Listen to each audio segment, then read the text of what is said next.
자, 황기식의 국제시장, 국제뉴스 정리해드리겠습니다. 동아대 국제전문대학원 황기식 교수 함께합니다. 어서 오십시오. 어서 오십시오. 안녕하십니까? 지금 이제 윤석열 대통령 지금 캄보디아 갔다가 이제 발리로 간다는 말씀 들었습니다. 이번 주 G20 정상회의가 있는데 미국하고 중국 첫 대면 정상회담이 굉장히 주목이 되고 있습니다. 어떤 거에 얘기가 될까요? 그렇습니다. 이번 주 내일부터니까요. 8월 수요일 이틀간 인도네시아 발리 섬에서 G20 정상회담이 열리고 오늘 하루 먼저죠. 오늘 미국과 중국의 첫 대면 정상회담입니다. 네네. 대면자를 붙이는 이유는 정상회담은 했었는데 비대면이었죠. 예, 비대면 화상으로 네네. 했기 때문에 첫 대면 정상회담이라서 좀 기대를 모으고 있고요. G20 입장에서 봤을 때는 G20가 이제 그룹 오브 20니까 전 세계 주요 국가 20개국이 모이는 회의라는 겁니다. 네네. 근데 그 의미가 작지 않은 게 거기에 EU 의장국도 오고 또 IMF하고 세계은행 또 업저버로 참여를 하기 때문에 네네. 여기서 세계 주요국들 20개국 정상하고 세계 금융기구의 수장들하고 모여가지고 논의할 수 있는 게 많지 않겠습니까? 네네. 한 번 정도 만나니까. 동남아 지역에서는 처음으로 개최하는 G20가 되겠습니다. 네네. 그러니까 발리 섬은 아무래도 지금 이런 큰 규모의 회의를 처음으로 동남아에서 대표해서 개최하는 거니까 준비도 많이 하고 있고 또 지진도 우려되니까 2004년도에 그때 9월이었죠. 네네. 지진 나서 인도네시아 17만 명이 사망하는 사건도 있었기 때문에 지금 여기 병력들을 엄청나게 한 1,500명 정도 투입했다라는 그런 보도도 있고 네. 잘 준비해야겠습니다. 푸틴 대통령은 이번에 불참을 합니다. 네네. 그래서 우리 관심이 G20에서는 20개국 국가가 모여서 이번에 정말 중요한 시기인데 어떤 걸 논의하고 또 하루 먼저 열리는 바이든 시진핑 정상회담은 주로 어떤 걸 논의하는 건데 G20는 이번에 주제를 봤더니만 공동 번영이거든요. 공동 번영이라는 주제는 잘 잡은 것 같습니다. 네. 지금 우크라이나 전쟁도 빨리 종식해야겠고요. 너무 오래 끌고 있지 않습니까? 네. 그렇죠. 오래 끌고 있고 또 우크라이나에서 곡물 수출도 지금 또 중단되어 있기 때문에 이것도 연장을 하고 그다음 전쟁도 종식시켜야 되고 그리고 에너지, 식량, 경제 위기는 G20 국가들이 어떻게 논의를 할까도 궁금하고 미국하고 중국이 한참 갈등 중이기 때문에 이 부분도 미국, 중국 당사자들의 정상회담에도 기대를 하지만은 20개국 국가들도 뭔가 메시지를 내야 되지 않겠습니까? 그렇죠. 너무 힘들다. 네. 그런 메시지도 기대가 되고요. 그리고 지금 강한 달러하고 세계 경제 위기 때문에 남반부 신흥개발 국가들이 과도한 부채 때문에 상당히 힘들어하는데 네. G20 국가들이 모인 김에 여기에 대해서 재정 지원을 어떻게 할까가 당사자들끼리 논의 좀 하면 되지 않겠습니까? 네. 네, 그것도 상당히 기대가 되고 있고 또 작년에도 다뤘었는데 석탄 연료 이제 좀 그만 쓰자라는 그 부분도 이번 회의에서는 좀 효과적으로 좀 다뤘으면 좋겠다라는 그런 기대감이 있습니다. 그 외에 영국에 최근에 새로 선출된 리시 수넥 총리하고 네. 또 이탈리아에 새로 선출된 조르자 멜로니 이탈리아 총리하고 첫 외교 무대에 네. 데뷔하는 무대이기 때문에 네. 여기서 뭐 어떤 메시지를 내고 어떤 좀 제스처를 보여줄까 이것도 좀 궁금하기도 하고요.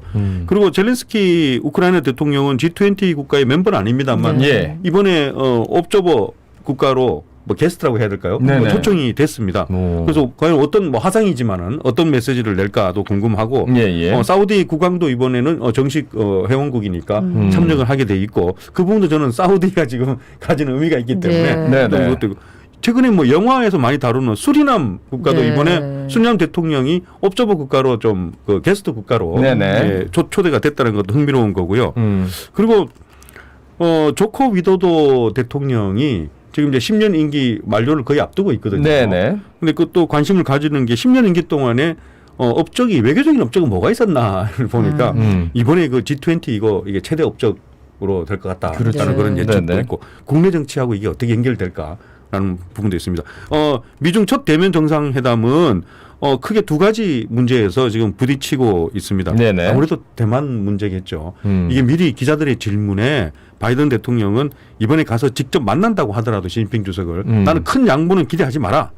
대만을 지지하는 미국의 입장을 확고하다라고 예. 미리 그렇게 포석을 놓고 갔고 중국도 거기에 대해서 무슨 얘기를 하든 간에 하나의 중국 원칙은 절대로 흔들리지 않겠다라는 그런 사전 포석을 했습니다. 네. 그리고 중국하고 러시아 관계에 대해서도 미국이 이번에 언급하겠다고 했는데 전쟁 종식 관련해서 중국이 러시아를 지원하는 거 미국이 참을 수 있는 레드라인은 절대 넘지 말라라는 그런 얘기를 사전에 했고 중국은 거기에 대해서 또 사전 포석으로 정상회담 한 번으로 우리의 외교 정책이 바뀌는 것은 없을 것이다 라고 이렇게 미리 확고하게 얘기를 했습니다. 네.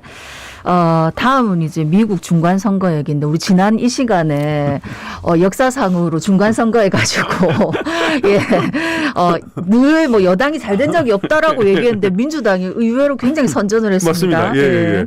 진짜 맞는 말씀입니다. 근데 정말 마지막까지 예. 그 상원 같은 경우에는 어제죠. 이제 결국 네바다에서 그죠? 결판이 났어요. 이 격전지라고 분류되는 것들이 원래는 이제 그 사전 선거조사 여론조사에서는 공화당이 다 이기는 걸로 되기 네. 때문에 맞아요. 상원도 탈환한다라고 공화당이 이긴다고 했는데 결과적으로는 격전지는 애리조나, 네바다주 결과적으로는 민주당이 모두 역전했습니다. 네네. 그러니까 지금까지는 상원 100석 중에서 민주당이 50석을 확보를 했고 공화당은 49석입니다. 그렇게 되면은 다수당의 지위는 민주당이 그대로 유지하게 된다. 그다음에 남아 있는 게 이제 조지아인데 조지아는 이제 이기면은 51석까지 되는 거거든요. 그렇죠. 51대 49가 되기 때문에 압도적으로 상원을 지키겠다라는 것이 되고 이거는 공화당에서는 예상하지 못했던 그래요. 전혀 예상치 못한 여론조사에서도 예상하지 그렇죠. 못했던 거고요. 이제 그렇게 되면은 그 주요 정책하고 주요 공직자 상원 인준 같은 것이 이제 바이든 대통령의 남은 임기 2년 동안은 상당히 무난하게 가는 거죠. 그래서 국정 동력에 회복했다라는 그런 평가를 받았고 상원은 그렇다고 치더라도 하원만큼은 공화당이 압승하겠다. 20석 이상, 30석 이상 이긴다라는 그런 여론조사 있었는데 결과적으로는 지금 현재까지가 민주당이 214석, 공화당이 221석입니다. 그래서 20석 이상, 30석 이상 차이라는 것은 다 틀린 예측이 되겠고 차이가 난다고 하더라도 10석 미만의 아주 미묘한 그 작은 차이가 나고 과반이 그러면 218석이잖아요. 하원에서. 네.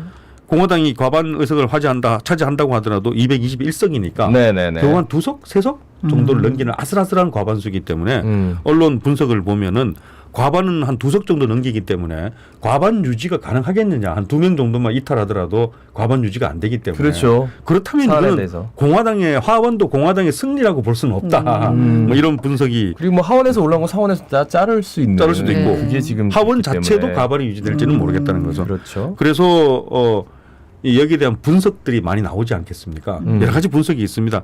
트럼프 전 대통령이 너무 자기적 역량이 떨어지더라도 자기 영향력을 이번에 사용해서 후보 공천이 잘못됐다. 뭐 이런 분석도 있는데 그런 분석도 설득력이 있겠습니다만은 저는 이번에 그 투표율을 하고 이런 걸 세대별 투표를 보니까요. 네네. 이 10대 후반에서 20대 18살에서 29살까지의 MZ 세대들의 투표율이 이번에 역대 두 번째로 높았거든요. 네네. 30% 가까이나 되기 때문에 이 10대 후반 20대 후반까지의 18세에서 29세까지 유권자들이 63%가 민주당을 찍었고 공화당을 찍은 사람들은 35%밖에 안 돼요. 그래서 이 MZ 세대의 투표율이 역대 두 번째로 높았기 때문에 그 거의 한 더블 스코어로 민주당을 지지했다. 그래서 막판 역전한 주들은 대부분 다 이 MZ 세대들의 투표율이 높은 지역들이거든요. 그러니까 우편 투표도 거의 MZ 세대들이 그렇다는 얘기죠. 그래서 그 부분이 상당히 설득력이 있다. 즉 중도층하고 젊은층 설득에 공화당이 막판까지도 효과적으로 설득하지 못했다라는 그런 분석이 상당히 설득력이 저는 있다고 봅니다. 그래서 그 트럼프 전 대통령은 원래 내일이죠. 내일 화요일 날 2년 후 차기 대선 출마 선언을 하려고 했는데 출마 선언이 아니라 뭐 어마어마한 일이 벌어질 거다. 이벤트를 뭐 하겠다 했습니까? 뭐 어떻게 될지는 모르겠고요. 근데 그 반면에 이제 그 바이든 현 대통령은 너무 기분이 좋습니다. 힘이 실려가지고. 이분 지금 뭐 아주 힘있게 얘기하시더라고요. 좀 짚어주세요. 예. 캄보디아 방문해서 아세안 정상회담에 참석하고 오늘은 또 이제 인도네시아 발리로 옮기는데 캄보디아 방문 중에 바이든 대통령이 그 소식을 들었거든요. 생각보다 선전하고 있다. 그러니까 이렇게 얘기했습니다. 확실히 내 손에 강한 힘이 실리고 있다. 그 이유를 물어보니까 후보들의 자질 차이가 워낙 크지 않겠습니까? 이렇게 대답을 해요. 그 말은 무슨 말인지 알겠고요. 나보고 레임덕 이번 선거 끝나면 레임덕이 걸린다고 그랬는데 내가 레임덕 우려를 확실히 없앴지 않느냐. 그렇게 하고 내가 내일 시진핑 주석하고 회담하고 앞두고 있는데 내 입지가 상당히 강화되었다. 이번 회담은 걱정하지 말라. 이렇게 기분 좋게 인터뷰를 하더라고요. 너무 기분이 좋아서 그러는지 그 캄보디아 가서도 말 실수를 많이 하고 있습니다. 조금 하셨더라고요. 42년생이시니까 예. 바이든 대통령이 현재 그 방문 중인 아세안 정상회의 개최국 캄보디아지 않습니까? 네네. 근데 개최국 그 캄보디아를 갖다가 개최국인 캄보디아에 감사드린다 이랬는데 계속해서 그 콜롬비아라고 개최국 콜롬비아에 감사합니다 이렇게 얘기를 했는데 이걸 또 들어보면 보통은 이게 한 1초 2초 지나면 죄송합니다 이러면 캄보디아면 되는데 그걸 또 끝까지 수정을 안 했어요. 그래서 출국할 때도 같은 실수를 저질렀다는 말이 있습니다만은 그건 확인은 안 되고 있고 또 지난달에는 이것도 참 어처구니없는 실수인데 공식 연설에서 우리 미국 54개 주 이렇게 얘기를 하더라고요. 미국 50개 주는 상식인데. 한 4개 정도는 더 우리나라다라고 생각하고 계실 수도 있는 거죠. 네. 그런 의미가 있었구나.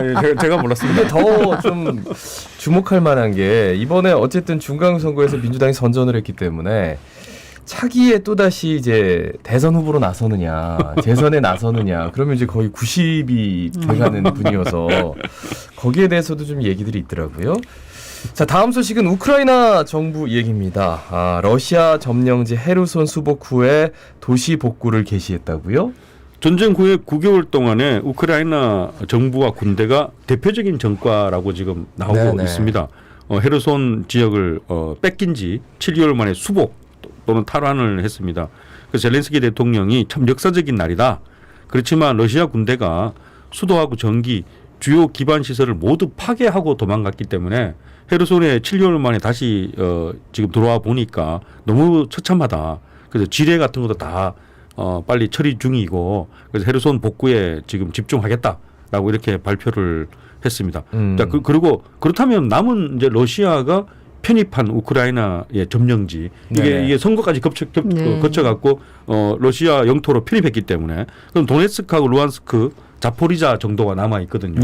여기에 대해서 동부 루안스크하고 남부 자포리자에 다시 이제 그 탈환을 하겠다고 선언했기 때문에 이게 늦가을부터 겨울까지 여기에 대해서 다시 또 전쟁이 집중되겠구나 생각을 하는데 근데 한편으로는 또 이 헤르손 복구가 평화협정을 앞당기지 않을까 이런 분석도 나오고 있습니다. 이제 곧 겨울이기 때문에 겨울에는 전쟁 수행이 상당히 어렵고 이번에 헤르손 전투 우크라이나 쪽에서 탈환하기 위해서 상당히 많은 전력 피해가 있었다라는 보도가 있거든요. 우크라이나 쪽도. 그럼 다른 점령지에 대해서 전쟁을 확대하기가 상당히 어렵다라는 분석이 있기 때문에 이제 그 평화협정이 본격화되겠다라는 그런 기대감도 있습니다. 뉴욕타임즈의 보도를 보니까 그 우크라이나 군대가 잘해서 헤르손을 탈환하는 것도 있겠지만 러시아가 평화협정 겨울 앞두고 평화협정 해야 되기 때문에 헤르손에서는 병력을 스스로 좀 철수시킨 면도 있다.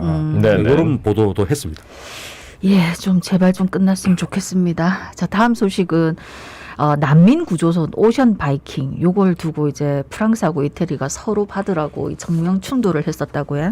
지금 그 시리아 난민들 계속해서 발생하고 있습니다. 지금 6년, 7년째지 않습니까? 그렇죠. 그 사진 기억하시죠? 크루디라는 3살짜리 남자애가 터키 해안에서 그게 나나 그 시리아 난민의 대표적인 그 참상인데요. 이게 지금 6년 정도 됐죠. 근데 계속해서 시리아를 탈출하는 난민들은 이어져 오고 있습니다. 이번에는 그런데 그 유럽의 그 난민 구조선, 난민 구호 단체들이 활동을 많이 하거든요. 그럼 시리아 난민들을 200명, 300명 구조하는 구조선들은 계속 이렇게 활동합니다. 그럼 그 시리아 난민들을 구조해서 유럽에 오면 어떤 국가가 받아줘야 되지 않겠습니까? 우리 난민 200명 지금 겨우 구조해서 태우고 왔습니다. 그러는데 그 난민 구조선은 국적이 독일 국적일 수도 있고 프랑스 국적일 수도 있고 이탈리아 국적일 수도 있는데 유럽 국가에서는 아무도 안 받아줘요. 난민 구조는 잘했네라고 하면서 또 거기서 문제가 생기는 겁니다. 그 프랑스 국적에 이번에 오션 바이킹호는 프랑스 국적이거든요. 그래서 난민 234명을 구조해서 유럽 국가 쪽으로 왔는데 그러면 이탈리아와 그리스가 제일 가까운 국가이기 때문에 이탈리아 영해로 진입을 했거든요. 이탈리아가 그 프랑스 국적의 오션 바이킹 난민 구조는 잘 했습니다. 그렇지만 우리 이탈리아는 입항을 허가하지 않습니다라고.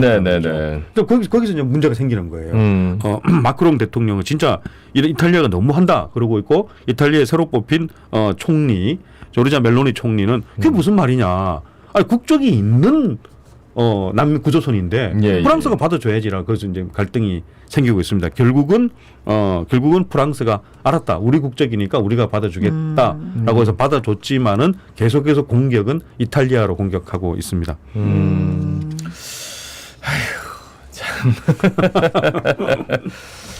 그리고 저 질문이 들어왔어요. 그 공화당에서 트럼프 대항마도 나왔다고 하는데 궁금합니다.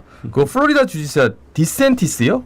그렇죠. 예, 예. 이분도 압승하셨더라고요. 상당히 큰 차이로 이겼죠. 예, 굉장히 좀 젊은 분이어가지고 트럼프의 대항마가 될 것이다. 트럼프 대통령 전 대통령이니까 이제 경선해야 되잖아요. 맨 밑바닥부터. 경선해야죠. 예.